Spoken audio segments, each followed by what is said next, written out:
Miss হবে না আপনার পছন্দের টিভি শো। দেখুন জি5 অ্যাপে একদম ফ্রি। দেখুন, আমরা সবটাই তো বুঝতে পারছি, কিন্তু এত বড় একটা ডিসিশন এত তাড়াতাড়ি আমাদের পক্ষে নেওয়া সম্ভব নয়। আমরা নিজেদের মধ্যে একটু আলোচনা করে আপনাদের জানাচ্ছি। পর্ণা,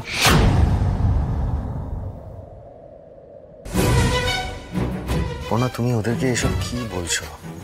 হ্যাঁ, ছেলেটার আগে একটা বিয়ে হয়ে গেছে।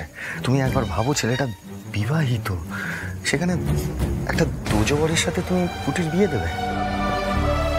সৃজন, আমি কিন্তু তোমার মুখে এমন কথাটা এক্সপেক্ট করিনি। আর দেখো, কারো দুর্ভাগ্য তো কারো দোষ হতে পারে না, তাই না? হ্যাঁ, আমি মানছি অভিষেক ওর প্রথম সংসারটা করতে পারেনি, কিন্তু ছেলেটা তো আলটিমেটলি ভালো। কি দরকার ছিল বলতো এখন কথাটা বলার?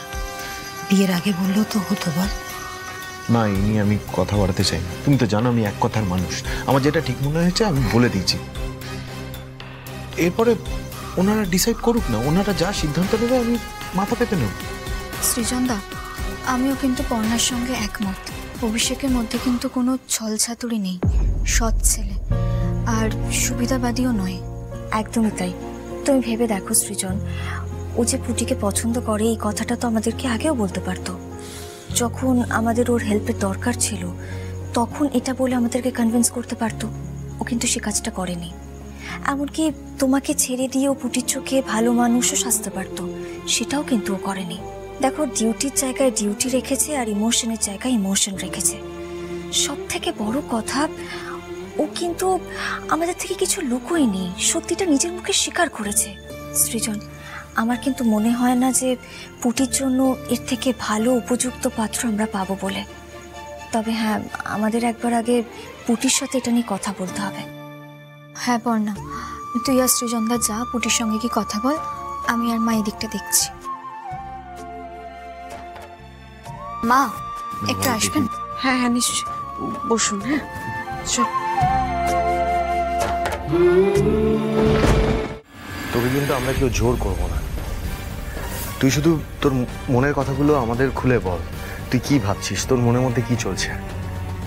দেখ পুটি, আমাদের কাছে কিন্তু তোর খুশিটাই শেষ কথা।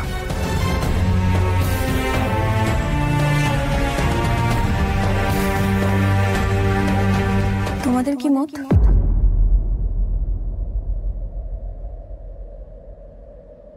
পুটি, সত্যি কথা বলতে তোর মায়ের কিন্তু কোনো আপত্তি নেই, কিন্তু আমি তো ওকে ভালো করে চিনি না। এই কদিন আগেই তো আমার সঙ্গে পরিচয় হয়েছে, তাই আমি সেভাবে কিছু বলতে পারবো না। তবে ওর ওই আগের বিয়ের ব্যাপারটা নিয়ে তো একটা আপত্তি কাজ করছেই। কিন্তু পুটি, তোর যদি মত থাকে, কোনো আপত্তি না থাকে, সেক্ষেত্রে কিন্তু আমার কিচ্ছু বলার নেই। দেখো, অভিষেকবাবুর পাস্ট জীবনে কি আছে কি নেই, কি হয়েছিল কি হয়নি, সে বিষয় নিয়ে আমি কিচ্ছু জানি না।